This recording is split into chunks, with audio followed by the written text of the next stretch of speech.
All right, we are here. We are here in a galaxy far, far away.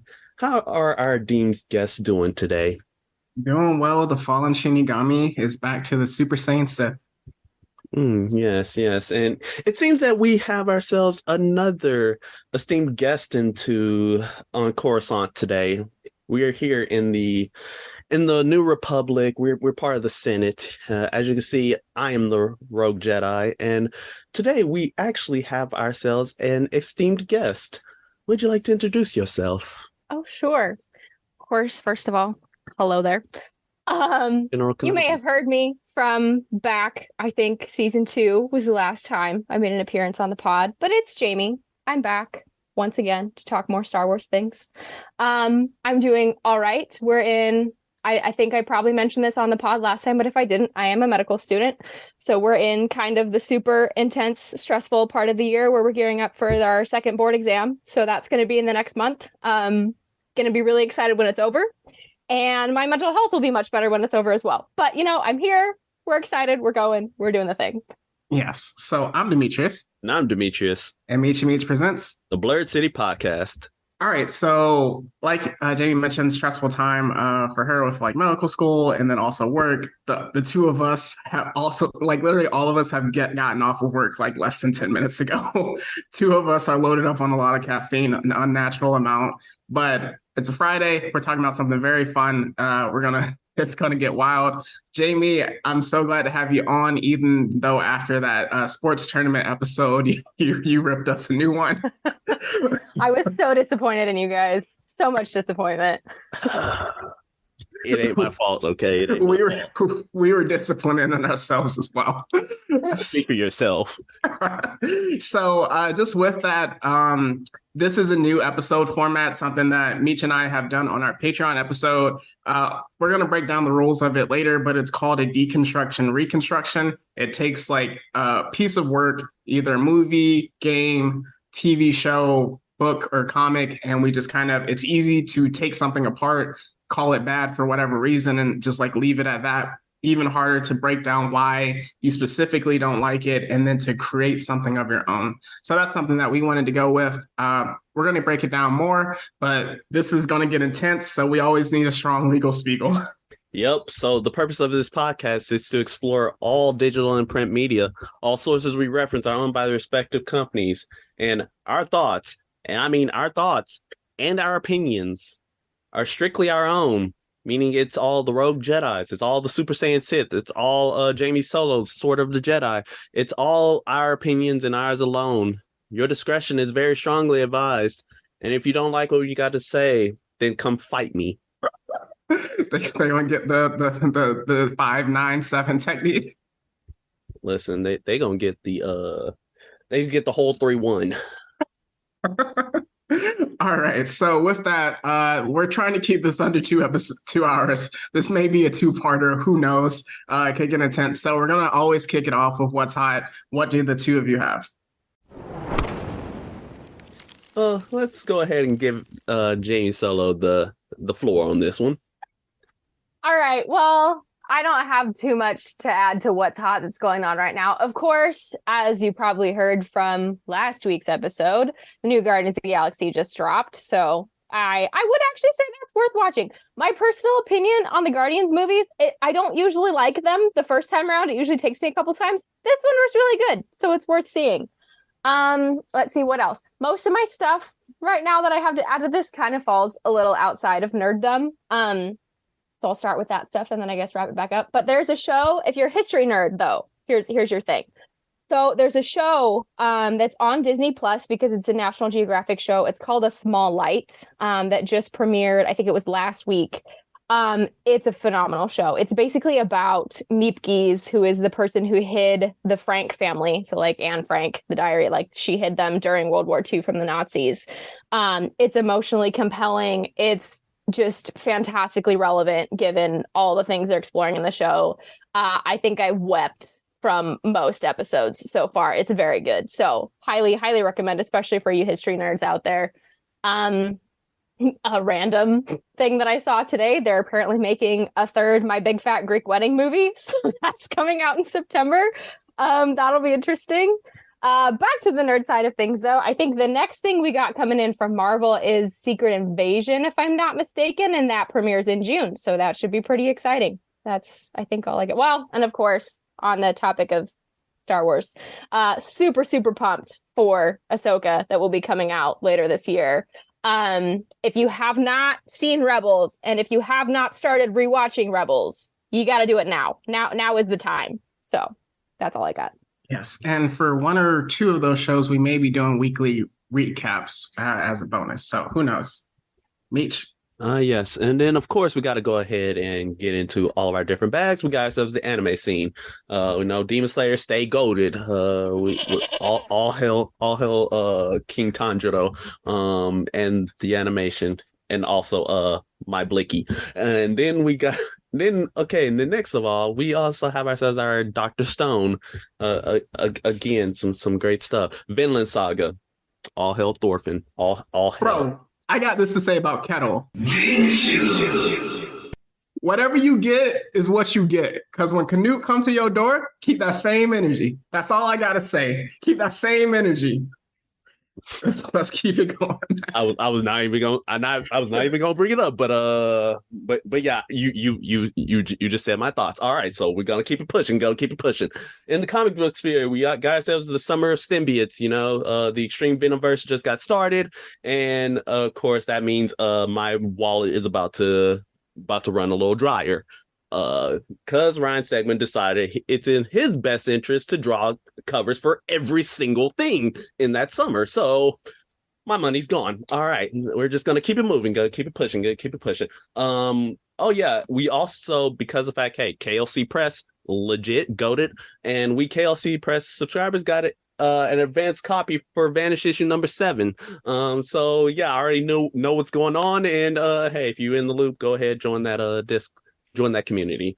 Totally not sponsored. But yeah, now let's keep it moving. Let's keep it pushing. As you guys mentioned in the you mentioned everything in terms of Star Wars, except for one, Jedi Survivor. Let's go ahead. Let's go ahead and talk about it. My boy Cal, he different. Yeah. He got what I like to call the Vader effect. Really? You encounter Darth Vader once and you survive, you come out a changed man or woman. That's true. There's like you immediately go from light up Skechers to Black Tims. I'm not even gonna hold you. Look at Luke Skywalker from episode 5 to episode 6. The humbling, get rumbled, stay humbled. Cal Kestis, he got rumbled, so now he's out here. He, instead of just getting humbled, he decided to send out the rumbling to everybody else. So not to spoil, how many stances do you have so far? Right now, I haven't unlocked any besides the basic 3. Okay, I'll leave it alone. Yeah, I'm not going. I already know what the 2 stances are, but I'm not going. Actually, I already know everything in the game. Because what? TikTok. As soon as it heard that, oh yeah, you got Jedi Survivor, bing, bing, bing, bing, bing, bing. I'm like, bro. So I already know who's in it. I already know the twists. But it's fine. Because I'm here to cause damage and to cause as much pain, suffering, and Black Air Force energy as humanly possible. But yes, that's all I gotta say. Gameplay is legit amazing, and let's just say I'm over leveling Cal to an absurd degree. Mm-hmm. All right, yeah, and I will definitely have to boost myself up as well. There's another game that came out today that I heard might be one of the greatest games of all time, Tears of the Kingdom. So another Legend of Zelda game. I've heard nothing but great things about that. So that's something else. And then just with what's hot, keeping it moving for the podcast, this is approximately episode 43. So we are 7 episodes away from episode 50, which is absolutely incredible that we've come that far. And then we are about a month away from our birthday. So 1 year as Blurred City opened its doors. So I'm super excited for that. So this, again, is a different segment. We're going to just go straight through it. There's nothing else except for this one segment. So Meech, can you hit us with the sponsor for the day? All right, so for today's sponsor, we have none other than the Bounty Hunters Guild. If you want to come and join an amazing guild where you can obtain a large amount of credits, as well as hunt all of the scum and villainy that this galaxy has to hold, then please go ahead and join the Bounty Hunters Guild. Just gonna let you know that if you don't have a blaster, you might be in trouble. So go ahead and join the guild today. All right, so coming back, so what this is, so why we had to bring in our senior Star Wars correspondent, this is called a Deconstruction, Reconstruction. As I mentioned, on our Patreon, Meech and I, we did it for Fantastic Four 2015, or as I like to call it, the Trashtastic Four, and as he likes to call it, as he's retching up right now. Oh, God. Oh, sorry. Fant Four Stick. Yes, so that movie is awful, but we took it apart, put it back together, ended up having like a 4-part movie that we were both surprised about kind of how we got there. So just to kind of break down the rules for it, the goal is to work together again, like I said, save, reboot, or redo a movie, TV show, comic, game that is universally panned or failed to live up to expectations. So what example I like to use is a Spider-Man 3. We both agree if you just take out Venom, it's a completely better movie based on Sam Raimi not understanding the character. So it becomes, even though we lose Bully Maguire, which might be my favorite meme of all time, I think we're fine. But the rules for this, each person gets 3 vetoes. So that cancels an idea or a proposal from another host. And then each person also gets 3 lock-ins. This supersedes a veto. To avoid pettiness, because when we did it on our Patreon, we only had 2 vetoes and lock-ins, and we really didn't use it except for one, which would have ended the podcast. So to avoid pettiness, avoid saying, if you veto this, I'm just going to lock it in, which actually might happen today based on this trio. And if you veto X, then I'm just going to veto Y, particularly an already agreed upon idea. So we all had that. And the case study is for Star Wars, the new trilogy, episodes 7 through 9. So that consists of The Force Awakens, The Last Jedi, and The Rise of the Skywalker.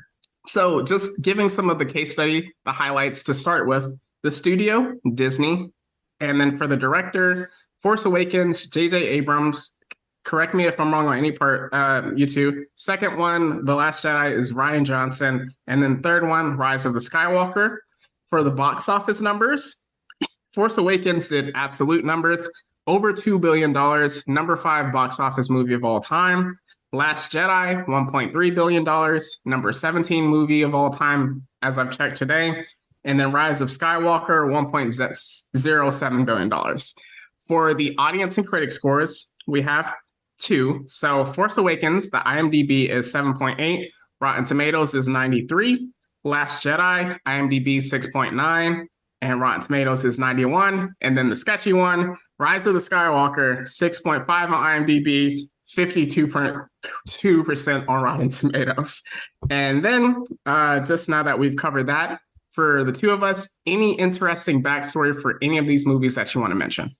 Oh, yes. So I would like to go ahead and kick this thing started with essentially just talking about the backstory of the sequels trilogy. So essentially, when Disney acquired the license to Star Wars, they made a very controversial move, which is to deem everything from when they got it backwards, so like from 2012 backwards, and deemed it Star Wars Legends. So everything from the expanded universe that you probably like, all the books, video games, all like TV shows, all that you read and seen back in the day, they deemed that to be non-canon to what they're going to do with their new Star Wars project. Again, super controversial move because it takes out like some very much beloved stories from many different people, 2 of which are on this platform. So I'm just gonna say that out there in the open.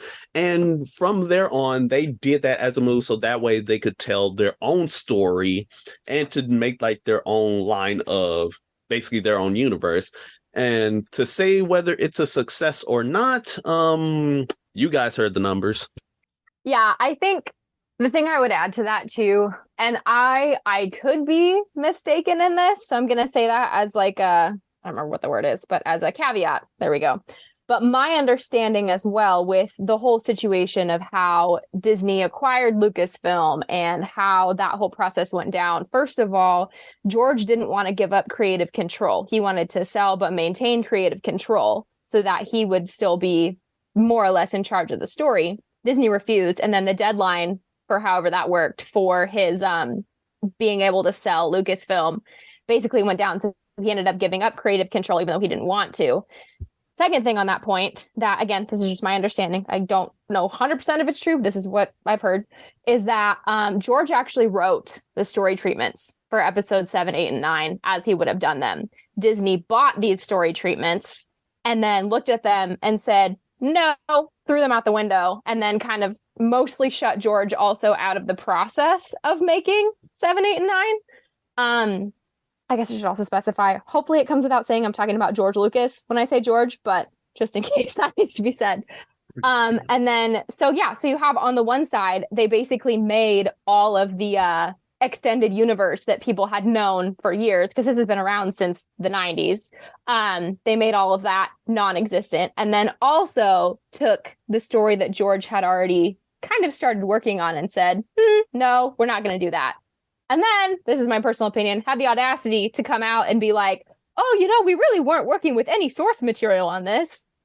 Excuse me. No, you had lots of source material. You just decided to say no and not use it, and then not write a coherent story when you were putting this together. So anyway, that's my background and opinions on that. Ooh, this is going to be a fun episode. So with that, sticking with the highlights and the case study portion of this segment, what were your personal feelings leaving the theater for each movie? All right, so I'm just gonna go ahead quickly, just get my gosh before I let the sword come out, let the sword release. When I came out of episode 7, I thought like, okay, this was all right movie, pretty much a carbon copy of A New Hope, which like that was the first thought in my mind. I'm like, and then also like, hey. So Finn is no Jedi? Okay. No, maybe he'll develop later. Like I had questions. I had lots of questions and hopes, if you will. Then episode 8 came out, and then some of them hopes and dreams decided to kill itself in a burning fire. And to which I just went, so Ryan Johnson, what you doing, my guy? What how? Wait, no, just no. Rose, get out of here. And Finn, you devolving, my guy. You devolving. Please don't. And then episode 9 decided to go ahead and I thought I was already dead. I thought my hopes were already dead when Rise of Skywalker dropped. And then they somehow, J.J. Abrams decided to kill those hopes and dreams even more. They decided to Hakai my hopes and dreams. They erased it from existence. It's like, why? What? No. And I can't look at this. And that's the last time I'm watching this movie. And to this day, I still haven't seen Rise of Skywalker since it came out. All right. So, Jamie, I see the Death Star 3.0 coming. So I will quickly go and just let you have the floor after. So with you, Force Awakens, it was the same situation. I thought it was really good, like for a Star Wars movie, like compared to, I know like the prequels get a lot of hate, and then like retroactively people kind of vibe with them now, except like Revenge of the Sith. I feel like most people kind of liked it when it happened, and then like it more now. So like you mentioned with episode 7, it was like, wow, that was really good. Good thing I was watching episode 4 again. So, I rock with it. It's the first movie in a long time. You brought back the good elements of what we like. With that, kind of with you with Finn, I was like, man, y'all really did like a fake out Euro step on us with Finn. Then episode The Last Jedi. So being one that didn't know the extended universe of like Luke's actual backstory after episode 6, I was fine with it just because of like, I viewed him as the gunslinger that kind of became disillusioned, grumpy, wanted to isolate himself from the rest of the world. But the parts toward I like the movie until the end where he became a force ghost somehow, and like he did like a force projection during the entire Kylo Ren fight, and then he just like died and didn't help anybody. It didn't really make sense. I don't know if this was the episode where Leia got shot into space and then she reversed herself with the force when she should have died. And I was like, what is happening? And then the rise of the Skywalker happened. And it felt like they literally threw ideas in a hat and just randomly picked it out because some of that did not make any type of sense. There were so many fake out deaths that like weren't even like believable and just a lot of nonsense. So Jamie, go ahead. Kill it. Okay, I'm going to try to filter this very strongly just because I don't want to get ahead of myself. And I know that we're going to go into a lot of the things, but it's so hard to separate because like my feelings with my opinions about things are so interconnected. Anyway, so if I'm just going to go bare bones, what was my impression? I think for episode 7, there were moments I liked. There, you know, there was the nostalgia feel there. There was a really cool experience of like seeing Star Wars in theaters for the first time. So that was cool, but I was really underwhelmed. I was kind of disappointed by 7 actually, because I was like, there's what? I just watched episode 4 again. Like, this is I've seen all of this before. Like, what are we doing here? And it didn't really seem, it was very unclear where the story was going. I saw it 3 times in theaters. After about the 3rd time, I was like, okay, I can get behind this. And I kind of started to get more into it, but it took 3 times. With The Last Jedi, I probably saw that one 2 or 3 times in theaters too, just to kind of get re-exposed to it. But I think that one was the most disappointing for me on first watch, because like I think it's just one. Well, again, I'll save that because we'll get into it later. But just the things that they did with Luke's character, the chaos of like, what is the story you're trying to tell? I feel like we lost everything that we kind of built from episode 7. I wasn't pleased with episode 8. I was pretty upset with episode 8. And then episode 9 comes out. And on first watch, I was like, okay. And then I watched it again and I was like, what is this absolute train wreck of an absent storyline? What are we doing here? Like, none of this, oh man, like, it just was like, okay.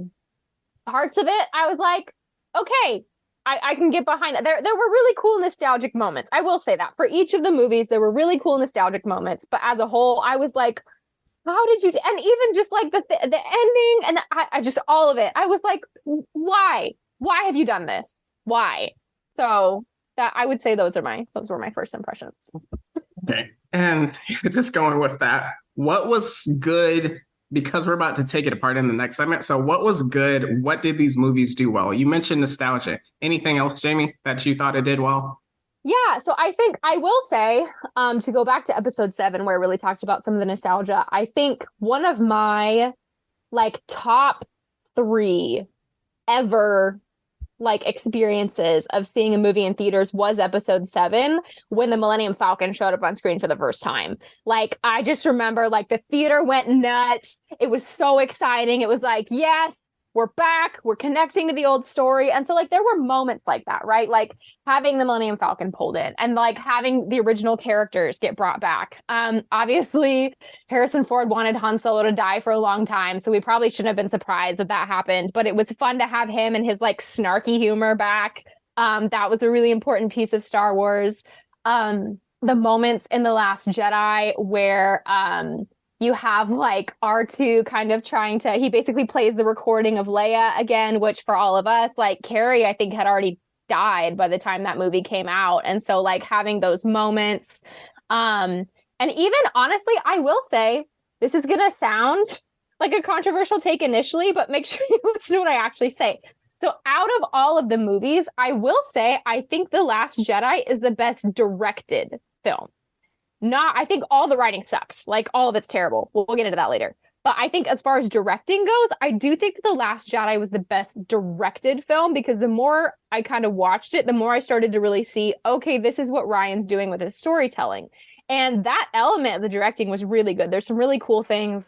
I didn't have a chance to like rewatch the movies to have specific examples, but like there's moments how he really hints at what's going on in a more subtle way instead of being really in your face about it. I did really like the directing for episode 8. Again, not a fan of the story at all, but I really liked the directing and some of the elements that were in that for episode 8. Some classic, there's still some great dialogue, I think, too, in these. Not all of it, but like there's still some great moments like between Luke and Yoda, and like different characters that show up throughout the story. And I think really, I guess what I'm getting at is the best parts of these movies were the parts that already existed before and we revisited again. Now, I will say the best new thing to come out of the sequel trilogy was probably Ben Solo's character. I think Adam Driver's Kylo Ren Ben Solo really carried those movies. He was easily the best thing out of those. I really think, we'll get into this, but I really think the movie should have been about him. Because if you're going to tell the Skywalker story, he is the next generation of Sky. Anyway, we'll get into that. But I think he was one of the best characters to come out of the new films. So I think that's as short and sweet as I can keep that. Meech, you seem like you disagreed with part of it, but we're keeping it to what they did good and what you liked. Okay. So, I mean, she pretty much covered like 99% of it. Also, I'd like to say, hey, the musical score, like John Williams, he's still in his bag. He's still murdering them. He's still writing fire on paper, or probably digital flames. But in any case, when it comes to just some characterizations that I really liked. I think for me, like I said, like Ben Solo, like he was great, even though he was completely derivative of another character. But we're probably gonna get into that later. But the best conversation I think that was done throughout the entire trilogy, well, actually 2, was of course, as you mentioned, Luke and Yoda, and then the other one was actually in episode 9 with Ben and Daddy. Like, and that those two things were the only ones that got me like emotionally. But besides that, it was a train wreck from sun up to sundown. There's no redemption. Before creation comes destruction. I mean, no, wait. Okay. Sorry. Save it. We're getting there. Sorry, the veil slipped for a second there. For me, it was fun. And obviously these movies happened before COVID, but the trilogy of those movies happened during a time where going to the movies felt like an event. Like when Force Awakens came out, it was like, you need to go see this movie right now. Star Wars is back. And it was kind of happening during the time of like Endgame, Infinity War, like the key Marvel movies that were happening. So it was like rush to the theaters, and like post-COVID, it really hasn't been like that for theaters. So like I really enjoyed that element. And the first 2 movies were super fun to me, especially Force Awakens. And then kind of like what you mentioned with The Last Jedi was my favorite movie, except for the towards the end of the movie, it just kind of felt like watching what all of Rise of the Skywalker was. But just with that, I really like what you mentioned, the direction. It felt like it had a purpose to it. And yeah, some of the first time we saw the crossguard for like the trailer of it with Kylo Ren, we were like, oh snap, we got a new lightsaber. And we were just like, it was fun again. So that's what I really liked. So now we're going to get into the deconstruction part, and we're going to take apart the movie. But with that, I think what will be one beneficial thing first. Do either of you want to talk about the toxicity in the Star Wars community first? Yeah. Right. I did want to make a very big point. Before we get into this, I think we can all agree that Star Wars fans fight like the clans of Mandalore. Let's just use that as an example. That is how Star Wars fans are. So if we don't want Star Wars and the fandom to end up like Mandalore, we all know how that ended, right? We need to kind of start making some changes here in how we address things. So yeah, and I will say, I think with the toxicity, a lot of people feel very, very passionately about these films. So I think it's coming from a good place because people just care about these characters and these stories so much. But I think we can kind of get into this very intense like grudge match of like, no, this is the best opinion, no, this is the best one. And I think that's where a lot of the toxicity comes from.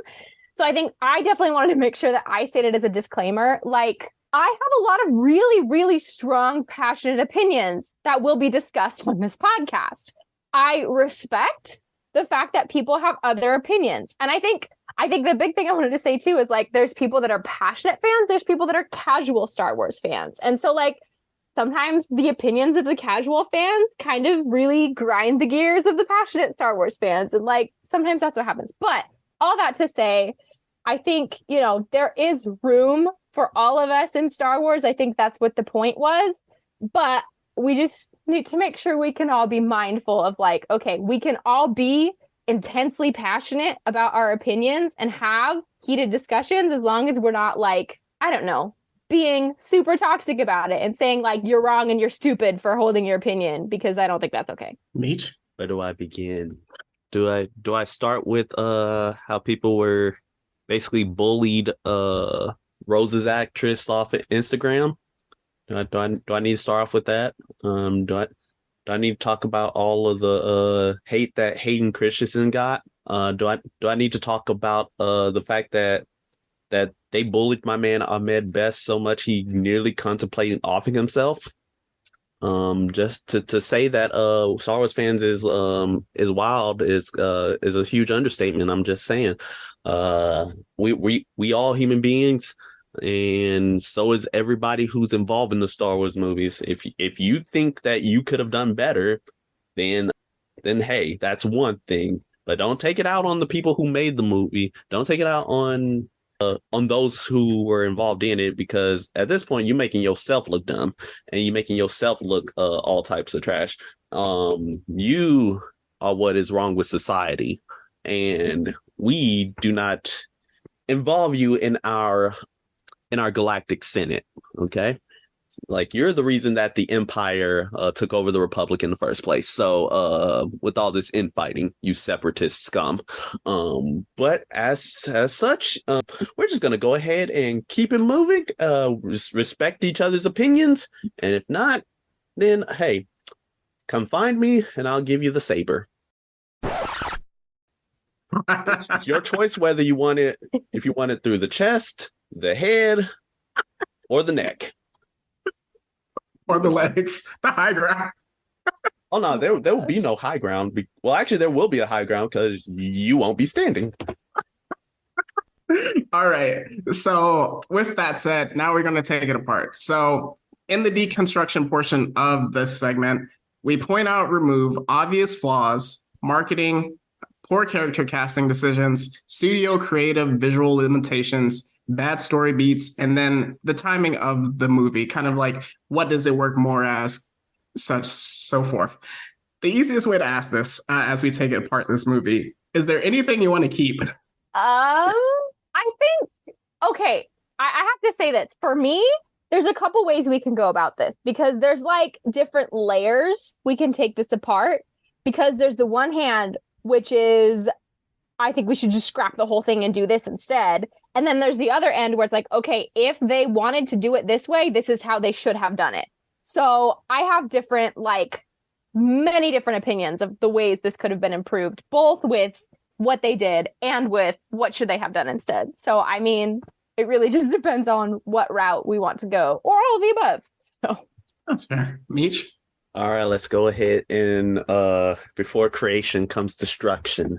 All right, so in terms of what I would like to keep, obviously we need some brother representation. And Lando can't keep carrying a whole franchise on his back, and neither can Mace Windu. Though considering how that man behaving, I it's hard to claim him. As such. For how he did Anakin, it's hard to claim him. So as such, I would like to keep Finn. Maybe not how his story ended up, but like him, like his initial origin, like what they were trying to do with him. Just go ahead and follow through with that. So that's one thing I'd like to keep. Secondly, of course, like keeping all like the major players, the major Skywalkers plus Han Solo and Chewie. Like I would love to have them in there to And if you didn't want to have any of the legacy characters in there, then hey, you could craft a story that legit would not have them involved at all. Like, it's very easy to do so. And then Ben Solo, I guess Ben Solo can stay. Though we can rework his character. But in terms of like, one thing I would definitely like to change pretty much is, firstly, having a concrete direction on where to go.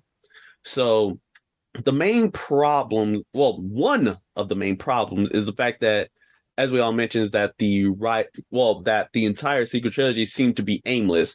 Like, you had two movies that basically contradicted itself in the form of Last Jedi and Rise of Skywalker, to where Rise of Skywalker tried to retcon what was happening in the previous movie. Now, that's not to say like it hadn't been done before, but in the way that the Rise of Skywalker took it, that was way too excessive to outright decry what was happening. Whereas like the twist of Empire Strikes Back, for spoiler alert, Luke being Vader's son, when Obi-Wan said like, oh hey, yeah, he killed your dad, like yeah, but that was leaning more towards a plot twist that led to something interesting coming out of it, and made it all the way better. Whereas Rise of Skywalker, it just didn't. All those retcons just actually retroactively made things worse, to where it made like a whole movie pointless. It made a whole side plot pointless. Looking at you, Casino Royale. But again, reserving some judgment. Okay, to answer your question, Jamie, to kind of help guide this with the deconstruction, let's take apart everything we hate so far, and then when we see what's left, let's reconstruct how we want to. Okay. So we can just take out everything that we hate and then see what ingredients are left. Mm-hmm. Yeah. Okay, So, here you go. Yeah, I'll say with what we have, I loved, and I think it's absolutely necessary that you include some of the original characters, right? So the original trio of Han, Luke, and Leia, they have to be kind of the foundation of this generation moving forward, because I think that's essential to the story. I think there has to be, I liked that we are still telling a story with Han and Leia's, I guess, kid, but I think it should have been kids, plural. So to Meech's point of how we needed a plot twist, I would have loved, and this is going to get into like where I really wish we would have gotten the extended universe instead of what we got. I was really, really hoping eventually for a plot twist where we actually found out that Rey was Ben's sister, and was this other like solo kid that either Han didn't actually know about, because we know from like The Force Awakens that he left. And so maybe, I don't know, maybe Leia was pregnant and he just never found out. And then I don't know, I was hoping for a twist like that. So you didn't like the Force twins? Well, yeah, no, I wasn't a fan of that. If we would have gotten the actual twins, yes, I would have loved that. That's what I was hoping for. That's what I was expecting. But that's not what we got. So I don't mind. And here's the thing. I didn't mind the casting in a sense. There's a lot of characters that I would have changed to like not have them actually be what they were in the story. So, and then again, just to echo Meech again, I think the writing was absolutely non-existent. I think the pace that Disney decided to take with this, where they were releasing a movie every other year, there's a reason that George released a movie every 3 years when he made these originally. Like, it took that time to plan the story, to execute it effectively to where it was good. I think they rushed it too much because I think they decided to put money before quality. A big feeling I had about these movies too was with George, it was always the story was the most important thing, and any action happened as a consequence of the story. And it felt like the opposite with these movies. It felt like the action was the front and center thing, and it had to be big and flashy, but they didn't care about the story they were telling. So that was my biggest qualm with these movies.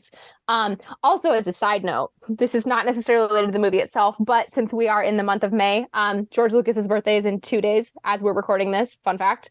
It's on Mother's Day this year, but Star Wars has always been released in May. Why are you releasing Star Wars in December? These are May movies. I was always upset about that. Partly because my birthday is also in 4 days. It will have been the day before this is released by the time we get there. But anyway, I'm like, why? This is a May film.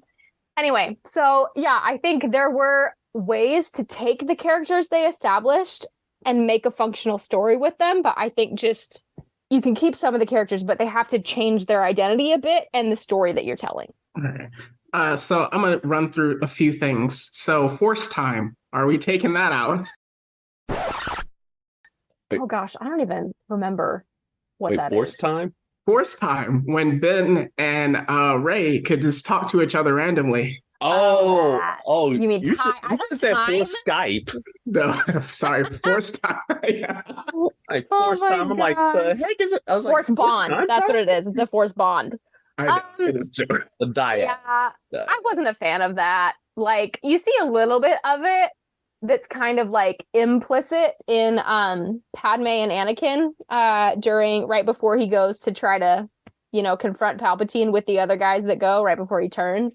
I've heard some of the backstory on that is like Padme was like moderately force sensitive while Luke and Leia were in her or something, so they were communicating through the force, but like it wasn't ever that blatant. I think that's another thing I'll say. There's a lot of force abilities in these movies that make no sense, that have never shown up before, and they make it seem like some of these characters are so much more powerful than any of the other characters we've seen before, and that's nonsense. That has to go. Meet you. You have thoughts. I see it. Huh? We're not gonna talk about Ray being the third most powerful over Absolutely not. We're not gonna talk about that. Okay. If you dare hold any opinion other than Anakin Skywalker, the literal chosen one, the literal like child of the Force, being the most powerful Force user of all time, you are wrong. I'm sorry, you are wrong. That's my opinion on the matter. Jedi She's not Jesus. sorry. She's not sorry. Go ahead, claim your dark side energy. But yeah. So just tagging on with that in terms of like force abilities, like I think that yes, like the ones that were introduced in this movie, you're just like, bro, if these were like, if you knew these abilities and if these abilities were part of the universe, it kind of destroys everything that happens in the prequels or in the OGs. Just destroys everything. I'm looking at you, Force Healing. Because if Force Healing was a thing to where Rey could learn it in the Jedi texts, the ancient Jedi text, that semi-implies that all of the prequel era Jedi could know about it and probably did know about it. So Qui-Gon didn't have to die. Anakin definitely didn't need to go full dark side to save Padme, and just all the other Jedi who pretty much got maimed, injured, or dead. Also, can we excuse the fact that hey, Ben Solo, like he could survive getting stabbed in the stomach, but Qui-Gon couldn't. I'm just saying. It was weird that also like he was able. I believe she healed him, and then he healed her, and then he became a Force ghost, which made no sense. Oh yeah. So apparently, bringing somebody back from the dead is apparently equal to another person's whole life. I'm just saying. That entire scene, just oh my gosh, like it was, and it was so annoying because you go from like, it was really cool to have the voices of all these former actors like show up. Like I liked that. I liked that we finally had like Hayden's voice again in Star Wars, and like even Ashley Eckstein was in there. So like we had all these awesome, and then it was like, then you ended with the stupidity of that like Rey and Ben scene that was absolute nonsense. And then everything that followed was absolute. Anyway. Gotta get a forced romance in. But okay, I do have to say, on the topic of what Meech is saying about what that means for the prequels, just the utter contempt almost and disrespect for the prequels that these movies showed made me very angry, because it's like it was like you tried to pay this homage to the original trilogy, which was very obvious with episode 7. That was basically a rehash, and you completely disregarded and disrespected everything that happened in the prequels. And I think that was a really difficult thing for me to look past in these movies, because the prequel era is my favorite. And so that that's really difficult for me to look through the disrespect that you show the prequels there. In fact, saying that made me bring up one more point that I'm gonna end off with is because of the fact that I am a performer with the Saber Guild. The lightsaber choreography is absolutely god awful. Oh my goodness. So especially in comparison with the prequels. Okay, I do get that, like, the prequels, like, Jedi hiding their powers, they could go all out. And then the fact that, hey, Luke was learning, and but by the end of it, you could actually see, like, he was somewhat getting to a near prequel era sort of choreography. The sequel era I can't even speak. Sequel era choreography leaned more towards them striking each other with baseball bats than they did actually fighting with swords. Now another thing that and the main contender for probably worst choreographed like fight in all of Star Wars, The Last Jedi throne room fight. Because if you look at it, especially through my newly awakened eyes, I see so much. It was like, no, why are you spinning? Why are you doing that? Why are you doing this? Hold on, you could have done this way better. No. Okay, y'all need to stop. And just it was just gut-wrenching. It was horrible. There's whole YouTube videos. I think it's there's a whole 1 hour long video just breaking down that fight and just how terrible it was. And I rewatch it like every year because yes. That's fair. All right. So you two have kind of mentioned a lot of different topics that have circled back to one central thing that is one of my biggest issues. And I'm going to use my first lock-in. This trilogy, particularly the third movie, has a Palpatine issue. He ain't being in our new trilogy. We taking Palpatine out. When Anakin turned good and took him out, Palpatine was gone. That's the end of Palpatine, because how he somehow survived all this time, and then the Snoke was like a clone the entire time, and they're ruining the Mandalorian with this cloning thing, and they're also doing the same with not Rogue Squadron, the Bad Batch, where it's like, we need to kind of set this up for Palpatine, even though everyone hates it. The Palpatine issue is dumb because, like, when Kylo Ren took out General Snoke, that was a huge surprise. And it was like, oh, you're the big bad now. And it was just like, no, actually, Palpatine has been here the entire time. He's on this weird planet where there's a lot of people worshiping him, and he lives in like a tube thing that carries him around. And he's actually more powerful than anybody. So, even though he's a zombie. Yeah. Yes. When I will say, I don't have a problem with that lock-in, but just technically in the extended universe, yep, he does return in the extended universe. So that's not totally outlandish. I think the way that they do it is a little bit different. So I wasn't different. For me, it was like, I wasn't so upset that Palpatine himself like returned, because I was like, okay, I know that's a plausible extended universe storyline, but it was more the way that they did it that I was like, what are we even doing here? And even that final showdown, I am all the Sith, I am all the Jedi. Terrible writing, terrible dialogue. What does this accomplish? None of this makes sense. Anyway, so I'm okay with that lock-in. Just wanted to throw that out there, that technically Palpatine does actually return in the extended universe, but different circumstances. That's fair. That's fair. And with Clones 2, it's just the fact that at least in Dark Empire, they explained it and explained it well. Mm-hmm. Also, another thing that I just remembered is the fact that they pretty much tried to promote the return of Palpatine through Fortnite. Mm. Yeah, I just remember that they did that. So yeah, get that garbage out of here. And then if we want, I think, like, for me, like a direction to definitely go in with these new movies, a direction to definitely like go through it, and I'm gonna lock this in, and I'm pretty sure Jamie agrees with me on this. Yuuzhan Vong War. Yes. Literally, okay. I was gonna say Like, here's my two camps that I'm in. One, the story they should have done from the beginning is the Yuzhan Vong War. That's the story that we should have gotten. So the other column, we'll call that story A. Story B is we can take what they did and reconstruct it in a way that would have been better. But really, the bottom line is they should have done story A, which is the Yuzhan Vong War with the Solo twins and the other one. And anyway. Yeah. Okay, let's save that for the reconstruction, but I wrote it down, Meech. Anything else we want to take out or just like bash at the moment? Because that's something I also researched and because Meech put me onto it. So that's definitely cooking.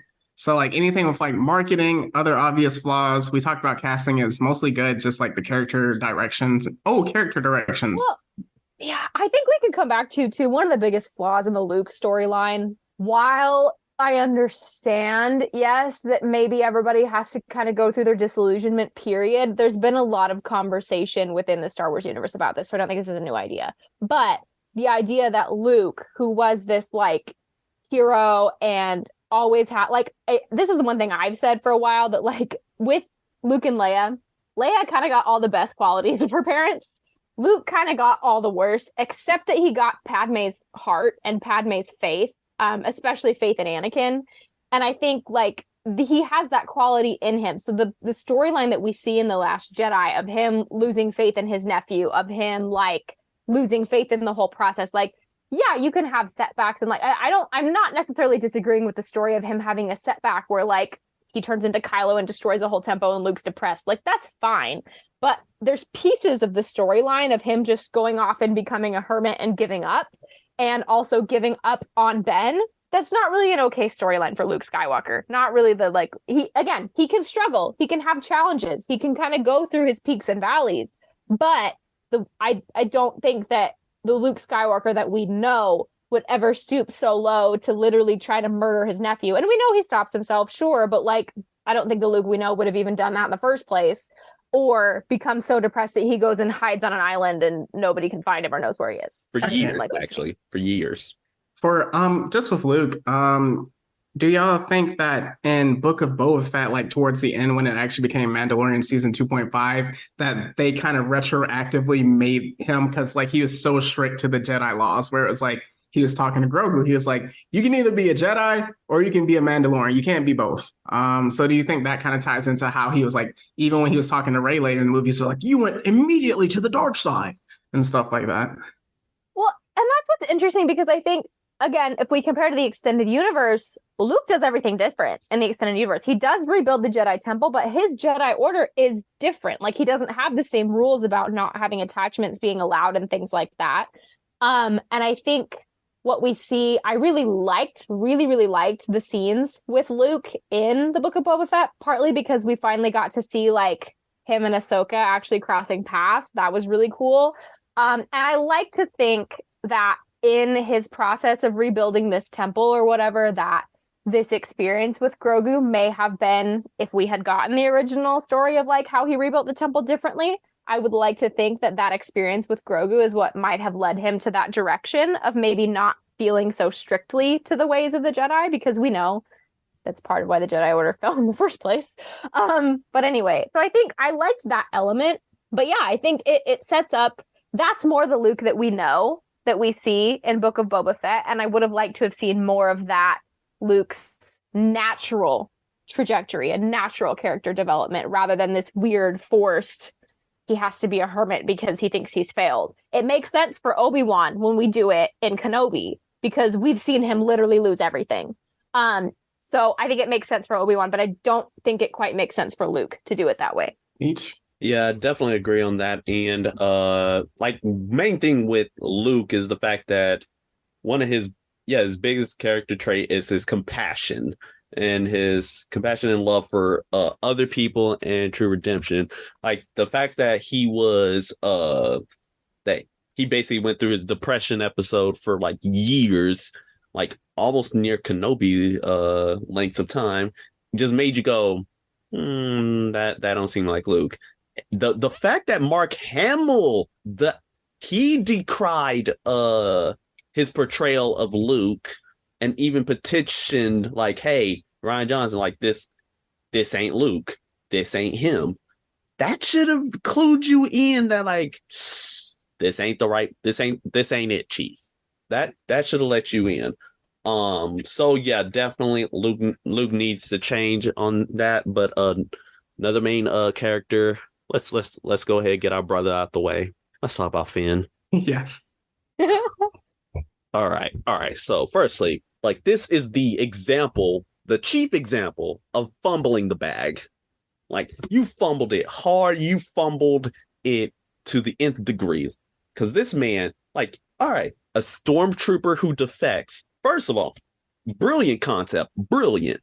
And the fact, like, hey, he might actually, and like, he looks to have like been a Jedi. It's like, okay, so the story is like, hey, a stormtrooper turned Jedi. Like, maybe like what got him out of the Empire, out of the First Order? Was it like his force sensitivity that broke him out of the brainwashing? Was it just him just having that face turn realization, that heel face turn?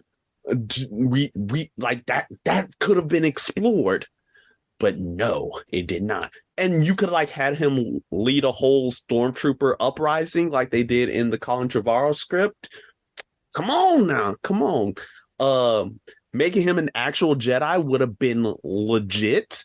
Could have focused on a Jedi that's not one of the Skywalkers, though you could very easily like have him with the Skywalkers, like have him be there, kind of like he be our POV character while all the Skywalkers are doing outlandish shenanigans, and he's just doing his best, or like him actually stepping up to the plate. That would have been vision. But nah. And you could have easily like had a romance with Rey that actually would have been reciprocated. Nah. Yeah, he was a simp by the end. With that, I will say why I agree with that, because I had that, like, they did Finn dirty and then 3 exclamation points in my notes. John Boyega hates how they handled his character, and like openly hates how, like, to the point where it's like, I don't want to work with you at all, kind of. And you're right, like in the first trailer when he pulls out the blue saber and he's like face to face with Kylo Ren, as you know, you and me, like growing up with Mace Windu, we're like, yo, let's go. And I'm fine that they went with the direction of Rey. That's perfect. It was like really great. But also tying into Rey, they really fumbled the bag with her character as well in terms of inheritance, where it was like, oh, your parents are this, your parents are this, your parents are this. Then we get to, I believe, The Last Jedi, and it's like, your parents are actually nobodies. We don't need to worry about it. This entire storyline that we built up is meaningless. And then oh my God, in The Rise of the Skywalker, one of the worst theater reactions I have ever heard in my life was when Palpatine said, "You're my granddaughter."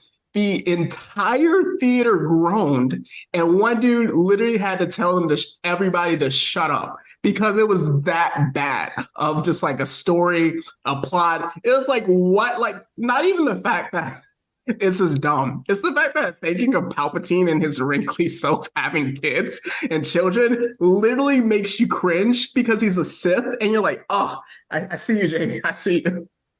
Go ahead. I have multiple things to say about all what was just said. To kind of start in order, first, I'll start with Finn, because that's kind of where we started. My issue with his character was that all of his dialogue was so forced. It was like they were trying to be funny with him, but it's like Star Wars humor. Harrison Ford's a perfect example. It's all kind of like the classic nonchalant, more like snarky humor. It's not the like that ridiculous scene in episode 7 where like Rey and Finn are fumbling all over each other and like climbing on each other and like, I don't know. It's just all of the dialogue was so weird and so forced. And like even all of their communication was like yelling at each other. And I'm like, I'm pretty sure this is probably writing, because I've seen John Boyega in other movies and he doesn't always act like that. So I'm pretty sure this is writing. Writing and directing. Literally. And so it's like, all of it was so forced. It was like they were trying to make it funny, but like, that's not the point of Star Wars. Y'all needed to just kind of let it rest, let it be. Some of the stuff they did with Oscar Isaac worked, like the scene towards the beginning where he gets taken by Kylo and he's like, oh, how did this work? The mask is confusing. You talk first. Like that was funny because it works for Oscar Isaac. And like, it was kind of, you know, it was fitting, but like, there's just so much that was like forced humor there. And oh my goodness. Okay. On the Rey and the Palpatine and all this nonsense. So how can I put this concisely? I think, first of all, you can't have a main character be quote unquote nobody. I know that was like a big debate like around the time of the film of like, oh, it's refreshing that she's actually nobody. Well, actually, if we're telling the Skywalker story, okay, if we're saying that this is supposed to close the Skywalker story, while you already have all these other movies and shows on slate, it's fine to have a nobody character to be the center of, you know, all these, like Rogue One, when it came out, all of them were nobodies. And that was fine because that was an extra story. But if we're in the main, Din Djarin. Yes, Din Djarin's a nobody. If we're on the main Skywalker storyline and the purpose is to round out this story in this saga, you cannot have your principal heroine, your main character, be a nobody. For me, that fundamentally doesn't work. And here's my other issue with this. She should not be Palpatine. Partly because my issue with the Palpatine thing is we know Palpatine. We know that he's sadistic. We know that in the whole story, we knew him in the prequels where he's already, like 60 years old or something when we see him in the prequels, that he doesn't have a family. We know technically, as far as some of the storylines concerned, he probably murdered his family. This is, again, possible trigger warning. After I saw this movie, I was like, the only way that this is possible for him to be a grandparent is if he either raped someone or this is, in fact, like a weird cloning situation that, like, it just doesn't make any sense. So that storyline was absolute nonsense.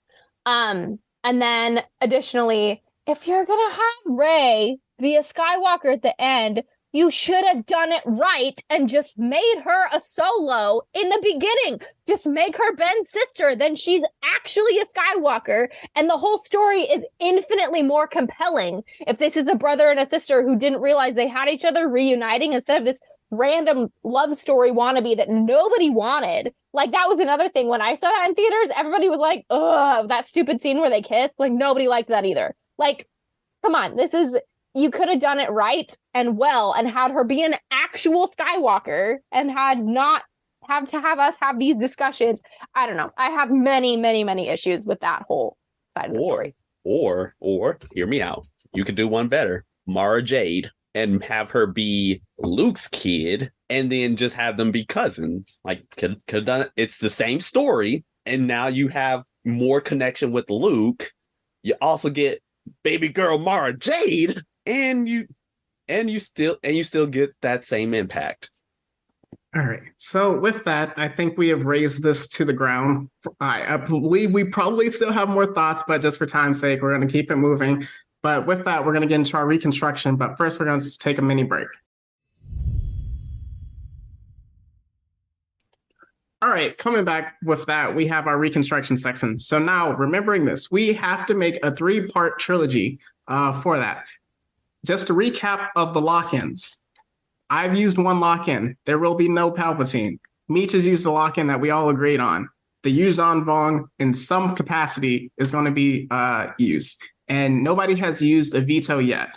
It's going to be interesting if we use vetoes. But with that, casting, clarify the timeline direction, tone, and build out the plot. That's what we aim to do. Meech? Also, I just wanted to like put this out there because of the fact, like, are we going to take into account the passing of Carrie Fisher? Well, I think we should say if we are filming these movies originally at the time they were done and the time they were planned, she's technically not passed yet. I think we should include her. She needs to be included, I think. We would at least get at least the first movie we can be fine with. I'm just saying for like the second and the third. That's fair. So with that, also things that we kind of mentioned, we kind of want to keep the same people in the story, more or less, with like the major players, obviously the OG squad. Ben Solo, are we keeping? Meech, you were kind of shaky on him. We can keep him. I'm just saying, like, give him his real name, Jason. Nice. Yes, I was just gonna say that if we have locked in these Vong Wars, he's not Ben Solo, he's Jason Solo. And that's who he is. Which, as a really, side note, is basically who they model him after anyway. Like, he was Jason Solo without having the name Jason Solo. Like, come on. Okay. With that, we're keeping Finn in some capacity as well. Are we keeping Rey? And are we changing her to the other? Yeah, I'm gonna speak up on this one. I think I'm fine with the casting because visually she fits for a descendant of the Skywalkers. But again, she's not Rey. She's Jaina Solo.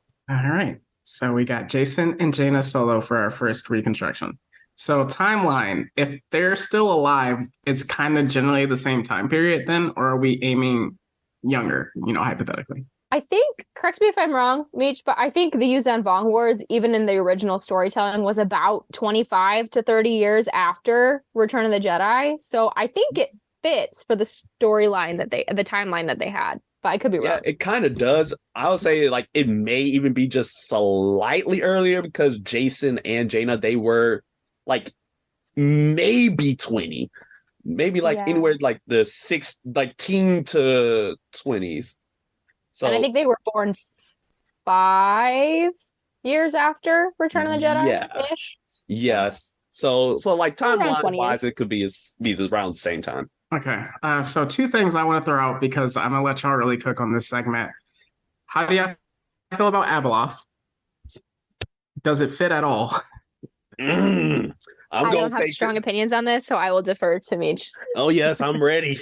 Oh yes, give me Abeloth. Make like, oh, here's how you can do this. Like with Abeloth, right? Like the Yuuzhan Vong War, like in the original expanded universe, it was like the aftermath of the Yuuzhan Vong War after Jason becomes Darth Caedus and all the shenanigans he has. It was the events of that led to Abeloth just reawakening and just running roughshod on the entire galaxy. And with that, like if we don't want to, like I don't know if we want to make the Yuuzhan Vong War all 3 movies or not. Yeah, if we want to make it all 3 movies, or who can have it to be where the Yuuzhan Vong are kind of like Abeloth's say acolytes / emissaries, to where like their main goal besides just conquering life and death, or I just thought about this. Okay. Their main goal, like they can keep their main goal from the original expanded universe, just kill everything, but it's because of that goal that is inadvertently Abeloth's aim. So we can kind of treat it like The Hobbit, Lord of the Rings, where it's like the orcs are the Yuuzhan Vong, but ultimately in the 3rd movie, you got to take out Abeloth, aka Sauron. Yeah, I was gonna say if we wanted to do it that way, we could do the focus of the first 2 movies is the bulk of the Yuuzhan Vong, and then the 3rd movie kind of ushers in either the way that it was, where you have kind of the 2nd movie maybe holds Jason falling to be Darth Caedus, and that confrontation between that duel between Jaina and Jason could possibly happen in the 2nd movie, and then that unleashes whatever happens with Abeloth in the 3rd movie. We could do it that way. We do that.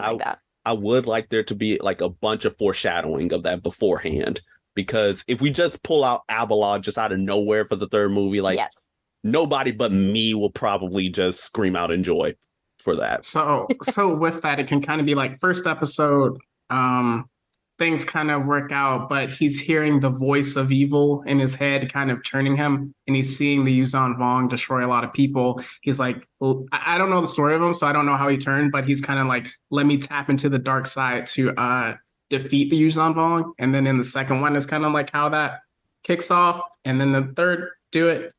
Well, I don't know how I turned. So we need to ask a question though before we get there, because there is the 3rd kind of important character for these twins that actually is one of the big initial influences of them being tempted with the dark side. Do we want to include the 3rd solo child and his just total annihilation of the Yuuzhan Vong in that one battle on that one planet, or are we bringing in Anakin Solo, or are we leaving Anakin Solo on the sidelines? We need to decide that first. Basically, are we going to have a child die? Basically.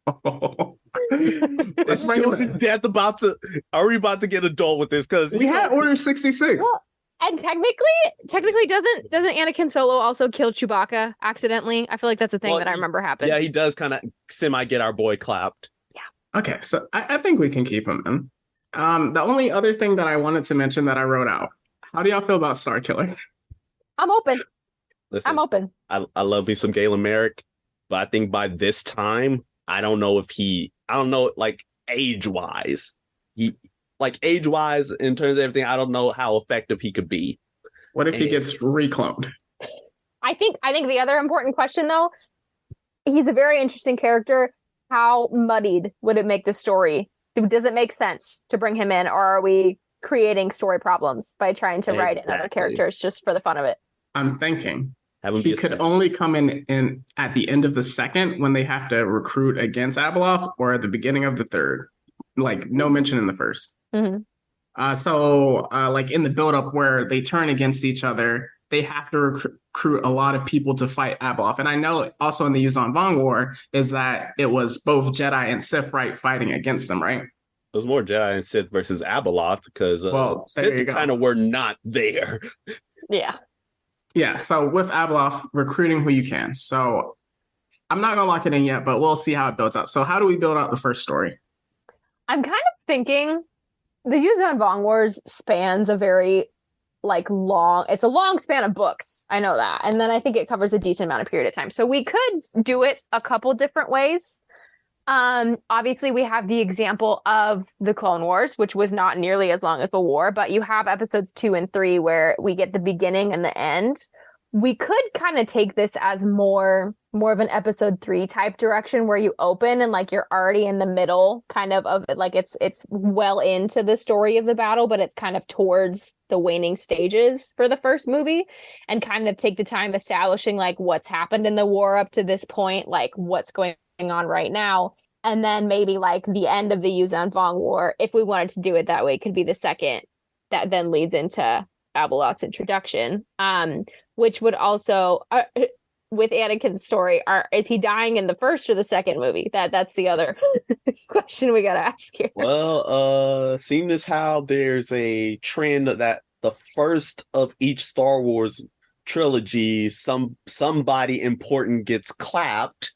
Yeah, somebody gonna have to go. Somebody gonna have to take that plunge. So, R.I.P. Would you two want to enlighten the listeners? Again, listeners, in order to do this is full spoilers for Star Wars. And then this is also extended universe. So what actually happens with Anakin Solo? So Mitch could probably elaborate on this a little bit more than I can. My understanding, they're in the midst of the Yuzan Vong Wars. They're on, I don't remember what planet it is, but they're on a planet where basically Anakin's there and he's kind of being more or less the forces that he's fighting with are more or less being overrun by the Yuzan Vong, and so he essentially becomes one with the Force in a form of pure energy that wipes out all of the Yuzan Vong, but also kills himself in the process. Mitch, you probably have more to elaborate on that than what I explained, but I mean, it's basically she gave the TLDR of that, but essentially hey, it's just all these forces, all these Jedi, they were just getting bomb rushed on all sides, and from that, Anakin, he's just okay, I need to protect all of these folks. I need to protect everybody, and I think at this point, his lightsaber's broken. He's just literally on his last leg, and that is where he decides to tap into the Force full power, used all of his potential to kill them all. So basically an explosion of glory. And then that eventually leads to a major depression, from basically depression on all of his family. Jaina almost fell to the dark side immediately. Jason basically had to become the main character again, but eventually Jason also learned how to do what Anakin Solo did, but stay alive. Okay, so with that, I actually like that idea, but we have to figure out between episode 7 and 8 how to tap dance the full Jason turn to the dark side and tell that story, because if we kill Anakin Solo right at the end of the movie, the entire second movie has to be kind of Yuzan Vong War ending, like you mentioned, but also, okay, Jason is the big bad. But then if we're going Abeloth, or not, is it Abeloth? Yeah, Abeloth in the third, how do we get that quick, good guy change? Even though we did see it in episodes 4 through 6, so. Yeah. I will say too, before we move on to the second one, I really, really love, again, as we've kind of figured out from my new title we've used here and Jaina showing up. I really, really love the Sword of the Jedi, like little mini speech that Luke gives when he gives that title to Jaina. So I would love to see that actually show up on screen. I can read it here too if we want, because it's just such a good thing. Anyway, so what it says is, I name you the Sword of the Jedi. You are like tempered steel, purposeful and razor keen. Always you shall be in the front rank, a burning brand to your enemies, a brilliant fire to your friends. Yours is a restless life, and never shall you know peace, though you shall be blessed for the peace that you bring to others. Take comfort in the fact that though you stand tall and alone, others take shelter in the shadow that you cast. I just like love that, and I would like to see it incorporated somehow into the film with her. Okay, so we said we're keeping the OG cast, and then we also want to keep Finn in some capacity. So, Meech, how do we do this? Okay, so essentially, like, because it's all out war, you can have the focus kind of be on like Finn as he's fighting in this war. Like, this is where, like, or maybe he's like a newly recruited cadet or like newly recruited Jedi, and he's learning. This is where you can learn all about the Yuuzhan Vong and how they're not like, how the Force just doesn't work on them, and just like all their technology or like bioorganic technology, and just how they got to the galaxy in the first place. So like you can use him as kind of, again, use him as our POV, but keep him as like our main forces. So like he could be, yeah, like a Jedi who's trying to like prove himself. You know, he's going out with like Jaina and Jason as they're like going through their missions. Maybe he can like form an attachment to Jaina, but like Jason is like adamantly is just like, I don't like this kid type of deal until like he proves himself. Yeah. Well, and with that, like, I think we should probably also mention that technically in the extended universe, there's a full new Jedi temple and new Jedi order at this time. So it would make perfect sense for him to just be another one of the Jedi that's like existing in this new Jedi order that Luke has. He could also, kind of like you're saying, Jaina does have an actual like romantic interest in the story, so he could just take on that role, and maybe he wouldn't be called Finn, but like he could just become that character as well. Could he potentially be, see, this is where sometimes writers get too into stuff, but could he potentially be Jason's Padawan? And then that's how they kind of get introduced to Jaina. Or is that forced? I think the age doesn't work. Yeah, it's Okay. like age does not match at all. Yeah. Okay. Unless like somehow you have Jason be like the older brother. Yeah, like if you make them not twins and he's the much older brother, but I want to keep it the same age. Yeah. All right, cool. We're keeping them as siblings. All right. So, and then another thing would be like, okay, in terms of like what are the OG cast doing? Of course, you got Luke basically being the general, like his EU role. Like he's not only helping, basically keeping the Jedi Order like alive, but also like kind of being the kind of help like forefront, being like on the front lines of this war. But then at the same time, he's like slowly but surely like stepping back a bit, like as he's letting like his children slash nieces and nephews kind of take the reins a bit. Like he's the one sending them out on missions and whatnot. And then Leia's, of course, she's gung ho. She's basically doing like similar rebellion type beats, or she could take on a kind of more of a Padme role. Okay. We got to be very conscientious of this. Do we want to kill off Leia's character in some capacity? Or do we just kind of like write her out? I don't personally want to. And I think I don't have a problem with writing as if she's in all three of these movies. That's kind of my personal, like, nobody else will be Leia to me. We can roll with that. Yeah. Yeah.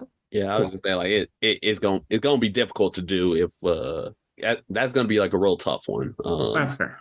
Like I was saying, like, hey, if we could like come up with if we had wanted to like take her out, like a very meaningful send off, like would do justice. Yeah, I think about the only thing that would work as a send off is if she like stays behind and like tries to rescue her son as he's like becoming one with the Force, and then just happens to get eliminated along with him. But I still don't like that storyline. I'd rather her stay kind of more true to true to the role she usually plays in these things. That's fair. Okay. And then Han, are we taking him out since Harrison Ford doesn't want to be here anymore? Oh, Harrison. You say I that, mean, but he'll return for the sixth movie. I'm just saying. all right. Technically, it's Chewie that dies, not Han. But Easily swap them out, though. yeah, I don't have a strong opinion on that. Either way, I guess we could also use that to play into more of how Jaina and Jason are struggling with falling towards the dark side, and are they or are they not going to? I could see that work, but I don't have a strong opinion on him staying or going. Yeah, like Han. It's sad for him to go, but Han just stays Han. Alright. Or maybe like if we do have Jason turn to the dark side, hey, kill him off the same way again. On the bridge. can do that. Except not on a bridge this time, for the love of God. Yes, I like that. Yeah. So first one, just recapping episode 7. So we drop off in the middle of the Yuzon Vong War. Are they losing? Is it kind of tied at the moment? Just to kind of set it Oh, up. nah, this is straight L's. Okay. Okay, so they take a mad L. So let's say then we get the big speech, like middle of the movie that Luke gives to Jaina. Maybe Finn is looking for like, I don't know in the wars if there is like a special weapon that they used and they had to search for at some point. That could be Finn's role or the Finn character in this. I don't remember if there was. I don't remember one. I mean, I think it would just kind of be like, again, think more like Clone Wars, where they have just their little squads that they go fight their battles in. That's kind of more what I would think for him. Like maybe that he's, just another like Jedi that's also a pilot. So maybe he's a pilot too. Something like that. So we can roll with that. Then like, okay, so there's many battles that they're starting to win. And then it builds up to like this big battle with the Anakin Solo moment. And once that moment happens, is it the end of the movie or is there just a little bit more where we start to see we tease Abeloth? I say and then a little bit more. Okay. Yeah, I'm almost thinking we could do it to where it kind of like that's kind of the final like moment, and then that would honestly be kind of like an Infinity War moment where it's like, oh my gosh, we can't end there.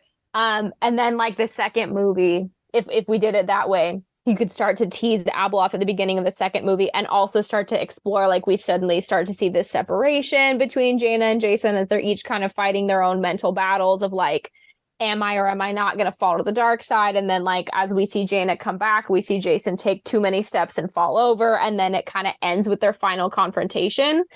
We could do something like that.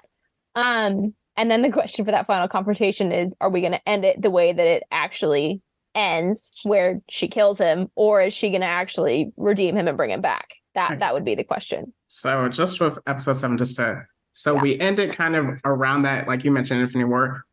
We could have it like that teaser where Jason is like looking at his lightsaber and it flickers red and then it cuts. Like maybe he hears the voice of Abeloth, it flickers red and it cuts right there just to like tease it. The only thing with that, continuity wise, you have to make a crystal bleed. Yeah, I would say red. If anything, you just have his eyes flicker. Yeah. Okay, eyes flicker. Okay, so now we are on episode 8. So how do we kick that off? I know you tease like they start to fray. What are the other characters doing? Finn's doing something with probably like Finn could help be the reason why Jaina stays in the light. Mm-hmm. And perhaps like they go on like some type of daring mission, maybe take out Yuzhong Vong like stronghold together. She's becoming more erratic, more violent, and he's still like maybe like he's like the younger one, but he's the one who's actually teaching her in the moment, kind of like he's grounding her. Yeah, he's grounding her with like his pure heart, or like the fact like, hey, this ain't like you. Mm-hmm. And then at the same time, we see the same scenario, but like Jason's on like having like a very similar mission, but perhaps like the companion that he's with is just not it, or like he's doing it by himself because the fact like Luke, he kind of it's like, okay, like he knows that maybe Jason may be like either just as powerful or even maybe slightly more powerful than Jaina, or maybe that's actually not true though. The reverse is true technically. I know that, but this is new timeline. This new timeline, but it also is. But we do need a reason for. I'm saying that just mostly for need a reason why Jason would go alone, whereas Finn would go with Jaina. Well, and I think that comes down to like what other characters do we have in the story too, because maybe like Jason does have like a friend that's kind of been.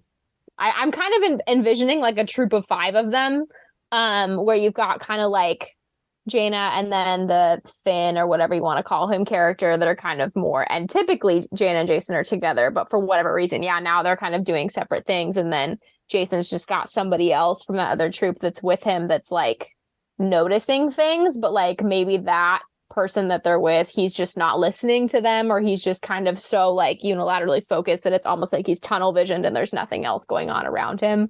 I'm kind of picturing something maybe more like that to make it make sense. But yeah. So are the Sith completely gone at this time period? Like any remnants of them? I mean, there are. All right, so so here we get into this bag. All right, so there's Lumaya, Dark Lady of the Sith. She's literally an apprentice of Darth Vader, and she has like a light whip, and she's the one that turns Jason to the dark side in the expanded universe. So and like they're just like a very tiny sect. Like there's like maybe 3, maybe 4 of them. So maybe like in the use. Go ahead. Oh, I was gonna say maybe Jason has a run-in with them on his mission, and that's kind of what starts pushing him more over the edge. We could run it that way, or we could just have him naturally come to it by himself. They save him during a battle when he's already in the midst of it, and they feed into his turn. Potentially, I could see that. So yes, is he able to use lightning? Probably afterwards. So maybe they use lightning, and it works on the Yuzhan Vong. And he's like, "Oh, let me access that," and it kind of helps again go with his turn. Yeah, which would kind of fit for his story, I feel like, because what I remember from Jason is he's got kind of this complex of needing to justify that his reason to turn to the dark side is better than his grandfather's, which would be Anakin, which would be better than Vader's reason. And so like there's some of that going on in there. So maybe that could be a part of it. Oh, I just remembered the reason why he turned. It's because of the fact he saw like basically him and Lumaya saw like a Force vision where essentially Jason's like on the throne of the Sith, and like he's the reason like hey that the galaxy ends up like thriving and succeeding. So it's like he turned to the dark side so that everything could just be right as rain. Yeah, I was going to say, I thought I remembered some story about how, like, and this is why when Jaina and him dueled, that, like, she felt he was still in there, that, like, his reasoning, he wasn't, like, totally, I don't know, like, he turned, but it was almost like he wasn't all the way gone or something. Okay. Yeah, but it's literally by the time he like, almost nearly dies, like, that's when he was, like, full tilt by that point, but it's when he was dying that he came back. Okay, so there are 3 things in the second movie needs to accomplish. The end of the Yuzhan Vong War, Jason versus Jaina, however we want to handle that. I think if we want to go into the next one, keeping him, we can't kill him off. And then the third one is the real introduction of Abeloth. So how do we handle that? Well, I do still think that the major if Abeloth is going to be the big bad in the third one, I think the major confrontation between Jaina and Jason should probably happen towards the end of the second movie. I mean, I could be kind of wrong in how I'm thinking about that pacing, but I think it would make sense for that to be the big climactic event of the second one. Kind of other random thing I want to add for the second one, it'd be cool to see Luke step into a little bit more of that like wise master role. So I'd like to see kind of some dialogue between Luke and both of the Solo kids, right? As he's kind of trying to appeal to Jason and trying to appeal to Jaina as they're struggling. I'd like to see him take more of that kind of more wise, experienced Yoda type character for them. Yeah, definitely. And in fact, when Jason falls, and like maybe like whenever Jason like kills somebody important, like that, like Luke just goes right into action and to try to best him, but then he realized, well, wait, like as much as I can do it, no, there's somebody who's more qualified than me to help take to help bring you back. And then boom, Jaina comes in. Okay, so A good passing of the torch. So the Yuzhan Vong War essentially has to end in the middle of the movie in order for Basically. this to work out. So how does that end in the extended? And then we can tie that into the movie, however we want to do it. I think they used That I don't remember. I think how I remembered is that they lured. I think if I recall correctly, they lured them all to like a central location and then blew it up. And like that specific location was actually like in the like Maw cluster, which is like a cluster of just large black holes, which we kind of somewhat saw in Solo. But like it's because of that is how Abeloth got out. Perfect. Okay. So with that, maybe they're planning it, and Jaina maybe wants to not completely annihilate them, but like defeat them, work out a plan, yada yada yada. And Jason's like, no, we're going to completely annihilate them. And she pulls a what was the third movie for Hunger Games? It was like the end of it where it's like this was the plan the entire time and we ended up killing everybody. Kind of like a situation where he's like, oh, this is the plan and I'm going to stick with you. And Lady Maya is in his head. And then they kill all of them that way. And that's how the war ends. And that kind of officially splits them and then also opens up the door to Abeloth. I could say something like that. Yeah. About how Yeah. there's kind of, because it expounds then. I'm kind of just trying to think through like, okay, does the ending of the war happen before or after, or is that what leads to the big conflict and showdown between Jaina and Jason, is the fact that maybe he went with that option and then she's like, oh man, I gotta stop you now. And then maybe we can have kind of like the, overlapping, what is that called? Intertwining storyline. It's a film term. Montage. There we go. That's where we kind of like, again, think of like the end of Revenge of the Sith, where you're bouncing back and forth between like Sidious and Yoda and then Anakin and Obi-Wan, where it's like you're bouncing back and forth between like the destruction of the Yuzhan Vong and the duel between Jaina and Jason, and then kind of the end, you just flash to like Abeloth coming out of whatever. Like I could see something like that. That's fair. Maybe like in the montage, he's like hunting them to like, not just them, but like anyone that oppresses his like but like oppresses him, that he feels like his scumbags, just like completely wiping out people. And then he kind of leads to the confrontation after, like you mentioned, Meech, Luke talks to Jaina, and then that leads to the end of the movie with their fight. Mm-hmm. That could be a really cool callback to the whole Sword of the Jedi thing too. Yeah. Like this is who you are. Reminder, this is who you are. This is what you need to do. And no killing of Finn yet. There's no killing of Finn at all. What you mean? No. And then again, if we make him, I don't remember what the guy's first name is, but the last name is Fell. Yeah, we're just Fell. That's who it is. We could make him Jagged Fell, and they could actually end up together. So Jagged Fell. Cool. Maybe, but also another thing, like, so we're not killing off Jason, right? I don't think so. All right, so here's the next thing. We could make it look like he's dead. Like, are we gonna do?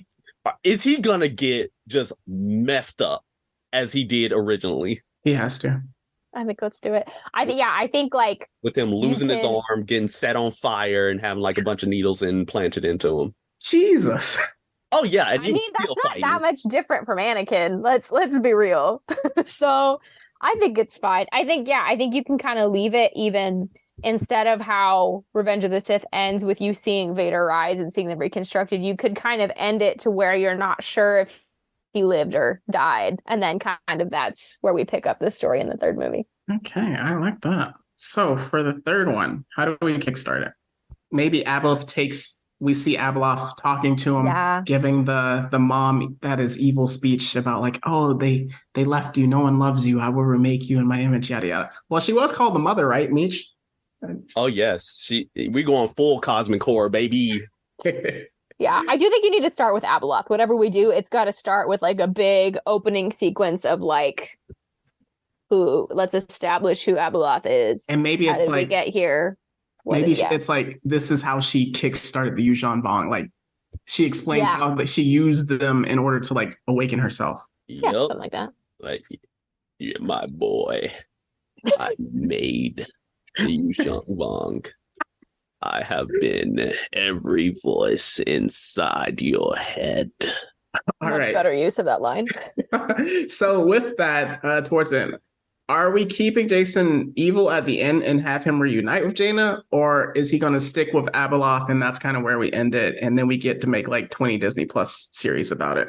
See, I think that's a good question because we have the classic ending of, it always ends with the guys who are supposed to be the good guys end up the good guys.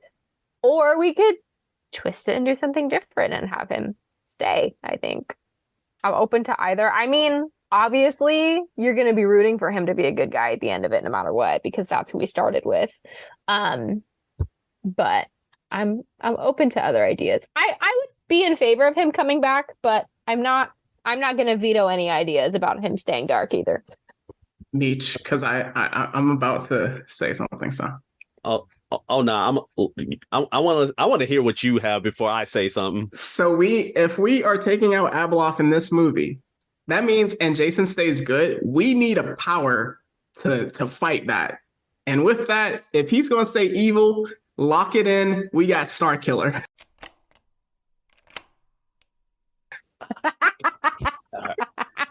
Go for it, man. You know what? Fine. Starkiller can be in here. Starkiller can be in there. You know what? You got it. But also, here's my thing when it comes to Abeloth. It's gonna be very hard to kill her. Like, essentially, they didn't kill her in the expanded universe. Again, we going full cosmic horror. You can't kill her unless you had like the full Mortis blade, and nobody knows where that is. Like you could make it a fetch like make the movie kind of be like, okay, so we know Abeloth is out here. She's basically running roughshod on all of us. Like she's appearing to tempting each and every one of the four sensitive characters in the form of the person that they love the most. I like that. Like, I mean, that's what she did initially. Like she had Luke be in the form of his deceased wife, which I was like, oh nah, so you immediately started tried to do my boy dirty. But yeah, so like tempting each and every one of them like to follow her will. And then we could have like a few Jedi. This could be like either Jedi that we see like in the previous movies who are like in the background that you semi get more focus on in this one, or they can just be brand new. We don't care. They just have to fall under her thrall to like go basically like boom, she dark now. Yeah, we need her to either kill off at least one major person and a bunch of side characters, or turn a few major characters in order to really establish her as the villain. Yes. And you could even kind of make it semi-implied that Darth Kaitis was one of them. I think too, there's a storyline that's out there about a point where Luke kind of falls to the dark side too. So maybe you get a little bit of a reversal from the second movie of like Luke starts to fall and Jaina pulls him back this time. We could do something like that. And just with Jason's storyline, since he's going to stay, this is when he truly adopts the Darth Kaitis moniker by the end of the movie, maybe. Or maybe I think he should start the movie with it, because if he fell in the last movie and that was the big story we were telling, he should probably start the movie. That's fair. We could do it in a way where like in the Abeloth exposition, like she bestows it on him. You could do it that way. But I think he should start the movie with it. She bestows it and like they don't mention it. Nobody really says his name. And then at the end, they're like, Jason. He's like, no, I'm Darth Kaitis. And then boom. It's Kaitis now. I like that. So anything else we want to? So like maybe the only person I'm staying with Starkiller, right? He knows where the Mortis blade is, perhaps, and that's why they need to find him. Okay. Have old man Starkiller. Or he knows how to find it. Yeah, he knows how to find it. Yeah. And it could be to where like the main fetch quest is to get to Mortis. Like which is where, at least if I recall correctly, that's the last place you see it in Clone Wars. It could very well be somewhere else out. What about, this is a question that's not necessarily directly pertaining to this specifically. Do we want to have any like Force Ghost characters pop up, like past guides. Yeah, like Anakin Solo. Obi-Wan, and Anakin Solo, like past characters we're familiar with that pop up as guides, kind of in the same way. I guess that's something we should say that we're keeping from these.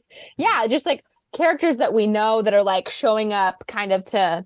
And I guess this is, I feel like, again, since this is a reconstruction of the sequels, maybe this is kind of what they tried to do with that, like, last couple scenes of Rise of Skywalker that didn't go the way that it was supposed to, but, like, actually have them show up in force together with all of our characters. We could maybe have Obi-Wan pop up and in the second movie and talk to Luke about this is how your father fell. And, like, because he's seeing the signs in his own son. And, like, he's talking to him about that. And then maybe he goes along the lines of, I wish I would have stepped in and done something earlier, which leads to the confrontation between the two, which then leads to the Jaina confrontation. You could do that. And then pull him back for the third one. I like Anakin showing up, like both Anakins actually showing up in the third movie too. I definitely love that. Also, hey, if we can implement that failure is the best teacher speech to Luke as well. Yeah. No effect. Lock that in. We're gonna love that. In. Yeah. Play the sound effect. Which movie is this? Oh God. The speech is from for this, yes. For us. It wouldn't I think sense for it would make sense for 2 or 3, honestly. Yeah. The second or the third one, because I guess 8 or 9 is what I should say. Because if we have that speech showing up to support Luke as he's trying to support the chaos that's going on with his niece and nephew, that makes sense. Or if we're going with the storyline where Luke starts to fall and then gets pulled back, it fits there as well. So third? Yeah, so third. Let's lock it in for third. Lock it in. And I almost feel like you have to have a Yoda appearance too if we're doing Force Ghosts. It has to be Yoda who gives the speech. Yeah. By Yoda. So we got Force Ghosts, Yoda, both Anakins in the third movie, Obi-Wan in the second. And third. Okay, and third. Cool. And since Qui-Gon has been working with the wills of the Force, like maybe he can be their guide to the blade as well. If we're throwing all these names out, where does Ahsoka fit into all this? That's 4 Force Ghosts in the third movie. Is Ahsoka still alive during this time? She could be. She could be, because technically we don't have an end termination for her at all yet. Ahsoka, we're changing it for our movie, is the Jagged Fell Master. We can do that. Well, it depends, because if we're having a storyline where she does in fact return to Luke's new Jedi Order to be a Jedi in that capacity, then you could. But if she stays on the trajectory that she's on, where she's living a life of the Jedi, but like not taking the mantle of a Jedi, she could just be kind of another one of those, kind of like your Star Killer, another support character that comes out of the woodworks from the mission she's been doing on her own to come together in this massive Force effort to. Or maybe it's her and Star Killer together. Maybe we could use Ahsoka as the key to beating the Yuuzhan Vong in the second movie, where it's like they need to find her to like kind of like plot out stuff. And that way it's not, because like in the third movie, we have a lot of like main characters that might pull from it, and we might be falling to an episode 7 situation where it's like we're just relying too much on nostalgia. I guess the question where because you kind of mentioned before with Abeloth, it's kind of like an all hands on deck thing. I feel like if it's all hands on deck, it makes sense to do it. We can intro her in the second one, and then she is in the third one, and she knows of Star Killer, so that she leads them to him. Okay, you want to lock that in? Like they're since both of them apprentices of Anakin. Oh my! Bro, it's right there. Both sides. Is that a triple lock-in? Let's do it. Why not? Booyah! That's incredible. They both use reverse grip. They both use 2 blades. Oh no! We hit something. Oh boy! All right. Anything else? So is the getting to Mortis Blade or Mortis, are we going to treat that like getting to Mordor, where it's like that's the final kind of confrontation? Yeah, the final location, the final battle. Could do that. Yeah. Cool. I think that makes a lot of sense.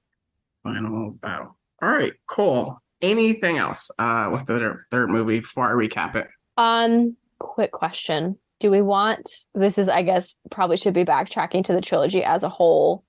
Do we want to have any characters like possibly a certain Grand Admiral show up in the story anywhere and play any part of this? Because I think he's technically around during this in the story. EU, he was introduced in this time period, so yeah, he's technically alive. So I mean, and he is again arguably probably like the next best villain that we know outside of Palpatine. Is So he obviously pre-introducing Abeloth, but Can we use him as an op that teams with the Yuzhan Vong? Maybe. I mean, I'm he wondering, wasn't can we on use the him as an wrong anti-hero? side. Like, I don't know how evil he is. I know he's bad evil though. Like, That's all. he is imperial to the max. So, yeah. like, if anything, he'd be like a rogue third faction in the And entire deal.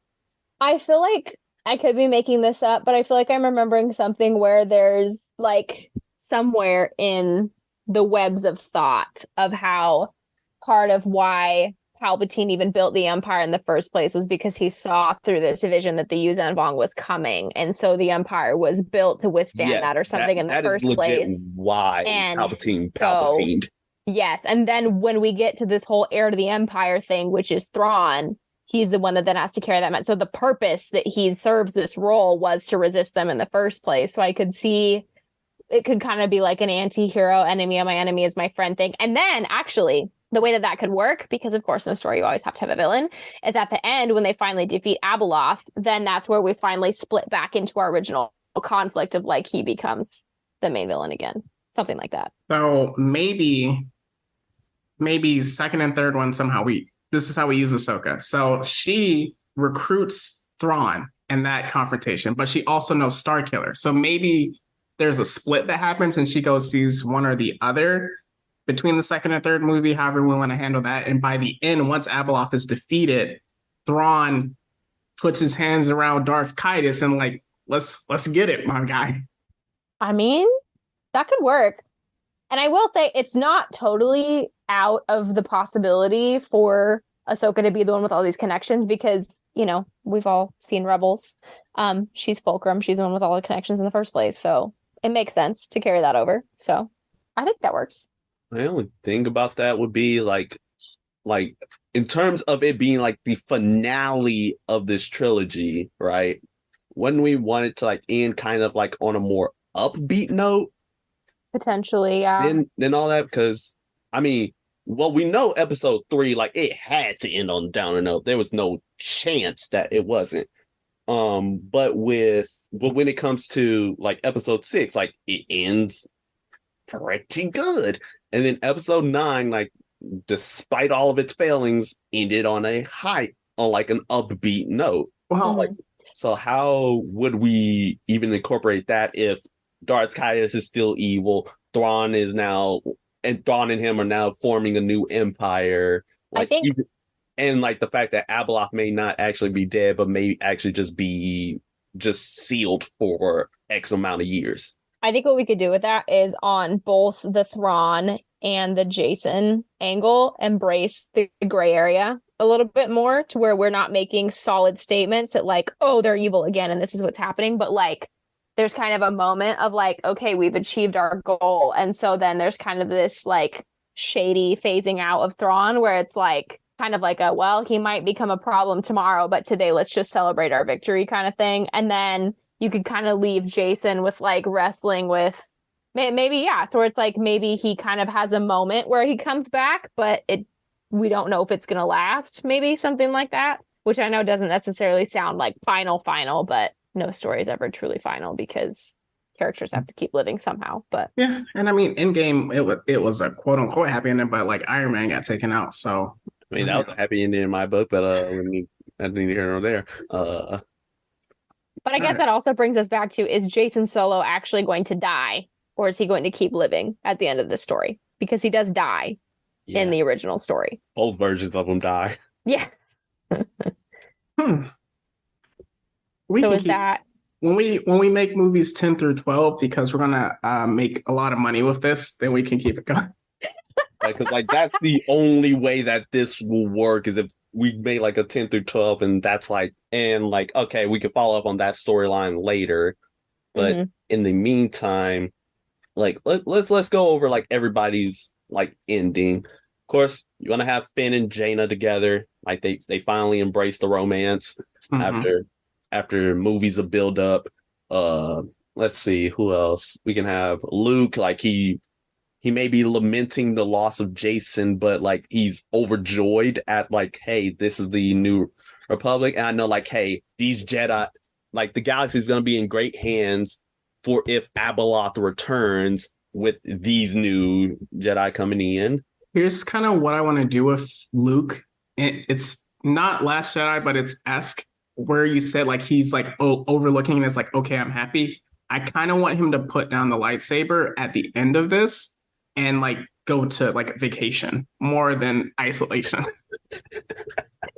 Well, I mean, if he takes on more of the Yoda type role, technically, if you're not at a time of war, Yoda's just kind of supervising and existing. Yeah, he's not actively on the front lines. He could take a step back and kind of, be more of the overseer and like the wise guru type person. But Go. Yeah, I'm cool with that. If we did want Jason to end with this trilogy, I guess the way I could see it happening is like that's just kind of his last kind of contribution is helping with the destruction of Abeloth. Maybe he dies in that process. And then, so instead of dying in the duel originally, like he does with Jaina, then he does die in kind of that final act of ending Abeloth. And maybe we could do it that way. Or again, we could keep him alive and let the story run. But I could see it kind of like in the Iron Man sacrifice type way, like we mentioned, it could be that. Okay, I got you. I actually like that ending, Jamie. So maybe like Abeloth is going up against his sister. And then he's like, that's when Anakin Solo pops up and he's like, oh, I don't want to lose another sibling. And like maybe earlier in the story, maybe too, that's the other Anakin Skywalker talks to him about like what's about to happen. You turn evil. He sees Anakin Solo, turns against Abeloth, and then he dies. So Yes, I'm with that. I'm with that. Yeah. Okay. So Jason, locking it and then in. maybe he's the one that kind of finally takes the Mortis blade and like does the job or something. Yes. Or like he's instrumental in like Mortis blading like Abeloth, and like that again takes her out. I like that. And takes him out at the same time. And we get our happy sad ending. And then Thrawn is there to pick up the pieces for 10 through 12. Oh, wait. And I just realized something. Like, we can make it be a parallel to Anakin Solo's death and have it be like he achieves oneness in order to take out Abeloth. And then like and maybe have Anakin Solo be like, that's my brother. Oh, I like that. Boom, we got it. So for time's sake, recapping it, because I think we hit on something special. Disney hit us up. So episode 7, we drop off in the middle of the Yuzong Vong War. Their Republic, however you want to call it, Jedi good guys taking massive L's. And then we kind of just like build up different people. Jaina, we have the OGs, Jaina Solo. Our Finn character, Jagged Fell, kind of just gone on different missions and everything. And then Jaina, as well as Jason, fighting wars. We see the temptation of them to the dark side kind of in fighting the Yuzong Vong just because of how many L's they're taking. It ends essentially with Anakin Solo dying, sacrificing himself. Ties of the war start to change because of that, but also just like their affiliation to the Force. And then we get our first tease of Abeloth. And that's how we end episode 7. Going into episode 8, we see Jason and Jaina arguing more and more. He starts to be more forceful, kind of like, oh, Jedi don't do this, Jedi don't do that. He's more Sith-like in his nature, but he's still good at the midpoint. So it builds up. They have to go their separate ways for different reasons. We start to see Obi-Wan kind of talk to Luke about this in here. We did say Ahsoka was in the second one, right? Yep. I think so. Yeah. Okay, so we need her for the Yuzong Vong War, kind of recruiting Thrawn as well. So then we see the Lady of the Sith as Jason goes on his separate mission. It's Lumaya, Meech. Lady Lumaya. Yep. Lady Lumaya. So that's kind of how he really, really starts to turn to the dark side as they get separated. They agree on a mission to get the Yuzhan Vong to this one location. They disagree on the plan, and then Jason essentially tricks Jaina, wipes them out, and he might as well just say he accidentally takes some people on their side out as well, and that really turns him to the dark side, builds up montage about how he's really just like fallen to the dark side. Big confrontation with Jaina, and also during the explosion of the Yuzhan Vong that releases Abeloth, we have a kind of, what's the word I'm looking for? Ambiguous ending about whether he dies or not. Yes, cliffhanger at the second one about how he dies or not. Open up with the third one. Absolute chaos because Abeloth is running amok. We see that she's recruited him, bestowed the title of Darth Kaitis.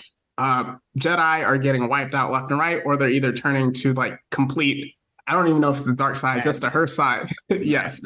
Madness. So Ahsoka in this, she says, hey, I know somebody that can help us. I know someone that can beat Abeloth. We go find Starkiller. I turn up, and that he mentions the Mortis Blade. With that, at some point, Obi-Wan gives the speech to either Obi-Wan or Yoda. Which one gives the failure is the best teacher speech? Yoda. Well, it's originally Yoda's speech that he gives to Luke, so we could keep it that way. But okay. I think let's keep it that way. We can have Yoda pop up. All the fans geek out. They tell that to Luke, as he also, him and the OGs like kind of just like do their thing, holding down different pockets of the galaxy during Abeloth's madness. Starkiller takes them to where the Mortis Blade is, recruiting essentially all. Oh, that's what Luke can do. He can recruit different sides of good guys, bad guys. So that's one story. So it all leads to Mortis. Anakin Skywalker throughout is kind of talking to Kaitis as his Force Ghost. And then as Jaina is fighting Abeloth in like the climactic battle, she's losing. Jason sees Anakin solo and he's like, no, I cannot lose another sibling. Steps in, takes the Mortis Blade, defeats Abeloth, and dies. And we essentially end with that. And Jagged fell, Jaina are together. Jedi Temple is being rebuilt. Maybe we have another character that's like a Padawan that's really stepping into their own. And then as a teaser, Admiral Thrawn is like, it's all mine now. Yeah. And I kind of like the idea of ending it kind of the classic way that episode 6 ends, where you have like your different celebration scenes and then you have the different Force ghosts pop up, and maybe kind of in an homage to that, where Anakin Skywalker shows up as a Force ghost, maybe have Jason show up as a Force ghost for the first time or something like that. That's fair. I like that. Meech, anything else now that we're wrapping up? I mean, this was amazing. This was perfect. Yes, absolutely. Give me my money. We absolutely love this segment. We're definitely going to plan at some point to do another one with just different. We're definitely going to load up on it with our Patreon. So with that, recommendations and plugs. What do you guys got? And so you, Jamie. I mean, I feel like I kind of put that all in my section at the beginning. I don't know if I have anything else to really add to that. I guess I didn't mention the Marvels. I'm excited about the Marvels. I hope the Marvels will be good. I think it looks good. Especially with how good Miss Marvel was at the beginning. That I think it's coming out later this year, isn't it? November 10th. November. Yeah. So that's my extra plug. All right, Meech. All right. So for my plugs, it's every single Star Wars movie, Disney Plus. Minus episodes 7, 8, and 9. Or you can just go listen to ours. Listen to this podcast to hear our version of the story. Also, there is a fan-made comic that adapted the Colin Trevorrow Duel of the Fates script. You can find that online anywhere, but go read that, because adapting that script is just like, that moves infinitely better. That would have made it infinitely better. But yeah, so there's that. Star Wars Rebels, do it. Star Wars The Clone Wars, what are you doing? If you haven't seen Star Wars Visions, get on that. So yeah, that's pretty much all I got for the recommendations. Anybody else got anything? One more thing I remembered, since we're on the Star Wars topic. This is not shows. Theory 11 cards. One, if you're like a fan of like anything nerdy, their cards are fantastic. Love them. They just on Star Wars Day came out with a like Star Wars deck, and it's like a box set. And the box opens as if you're using the Force to it, apparently. Like, that's how they've been advertising it. So if that sounds interesting to you, well, one, I can definitely highly recommend Theory 11 cards because they're fantastic quality and they're great. But they've got a really cool box set for Star Wars, too. So check them out. All right, cool. And again, just all Star Wars is what I would recommend. One thing in preparation for next week, if you have the time, read Bitterroot Comics. That's what we're going to be reviewing, Meech and I. Absolutely incredible comic so far. I'm like halfway through, and I think it's absolutely incredible. So we're going to be reviewing that next week. So let's get into our individual plugs. All right. So we have ourselves our Instagram and our Twitter at Blurred City 22. And go ahead, give us a like, give us a follow, give us a subscribe. We also have the Blurred City Pod. That's on our YouTube and our Patreon. Please come out, give us some extra cheddar. Then you can see some extra Patreon exclusive content, if you will. We also have ourselves our Discord, which is linked in our Instagram page. And then also, we have ourselves our email, which is blurredcity22@gmail.com. That's where you can submit different ideas, different segments for our podcast. So please come and do that for us today. Finally, I have the Rogue Jedi 21, which is on TikTok.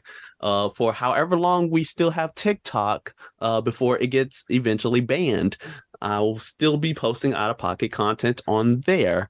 And that is my personal page, as well as the Ravens of Everkeep Vanish After Show podcast. If you love Don Case and Ryan Stegman's work and the comic book Vanish, hey, come check that out on YouTube. And that's all I have. What is everybody else got? For my individual author pages, we got my Instagram, Metri_Dash, so METRI_DASH, my Twitter at the Mad-16. And if you're interested in my book, Phantom Pains, A Most Irregular Tale, you can catch that on Amazon Kindle. Any plugs you have, Jamie? You can find me on Instagram if you really want to at jaysteach, JAYSTEACH. I have a Twitter. I think I check it about once every 3 years. I think it's like JSwag8 or something weird like that, nickname that I was given in high school, and there it is. Anyway, so yeah. All right, dope. And just one thing I wanted to say before I forget, please, if you're listening to this, just give a prayer to Jamie Foxx and his family, because he's going through that medical situation. So with that, the guests always leave the listeners with some words of encouragement. Of course. Well, in the nature of our conversation, I will leave you with a couple rare gems from our sequel trilogy that we got here. So first of all, I was a pretty big fan of Luke's quote about how confronting fear is the destiny of a Jedi. So, be willing to go forth and confront your fears, because that's how we get through things in life. And of course, we reference this a few times, but Yoda has a really great quote about passing on, about to Luke, how he needs to pass on what he's learned. Strength, mastery, yes, but weakness, folly, failure also. Yes. Failure most of all. The greatest teacher failure is. So what we learned from this, right, is that you might make mistakes, you might stumble, but as long as we learn from those things, we grow and we continue to be better people and make better decisions in the future. So take the Star Wars wisdom with you and be encouraged. Thank you. It was so great having you on. Whenever Ahsoka comes out, we will be in contact.